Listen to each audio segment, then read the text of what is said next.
SSC পরীক্ষায় বড় চমক। কি এমন হলো যে পরীক্ষার্থী পরীক্ষা না দিয়েই বেরিয়ে গেল পরীক্ষা হল থেকে? নোয়া খুলব না, কালনায় এসএসসি পরীক্ষায় বিতর্ক, বাড়ি ফিরলেন এক পরীক্ষার্থী। কালনায় হিন্দু গার্লস উচ্চ বিদ্যালয়ে আজকের এসএসসি পরীক্ষায় ঘটল এক অন্যরকম ঘটনা। মোট ৩৯৭ জন পরীক্ষার্থীর মধ্যে দুই নববিবাহিতা মহিলা পরীক্ষার্থীর পরীক্ষার আগে সমস্যায় পড়েন।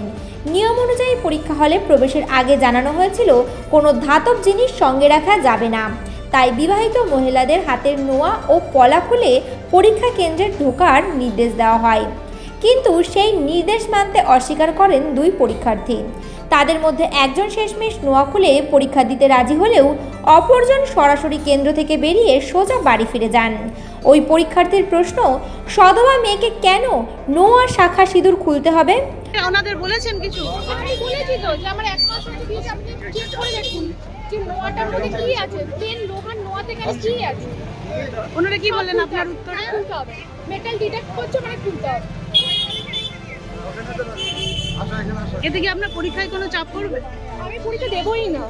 অন্যদিকে স্কুলের ভারপ্রাপ্ত প্রধান শিক্ষিকা জানিয়েছেন, এরকম কোনো অভিযোগ তাদের কাছে আনুষ্ঠানিকভাবে জমা পড়েনি।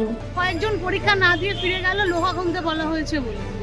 কি বলেন? সেটা তো আমরা জানি না, তারা তো কোনো রকম আমাদের কিছু জানায়নি, তাদের তো জানানো দরকার ছিল।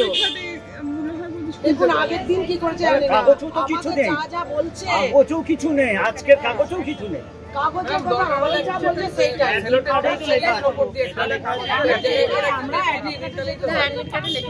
যদিও প্রশাসনের দাবি নিরাপত্তার সাথেই এমন সিদ্ধান্ত নেওয়া হয়েছে। Bureau report, HBR news.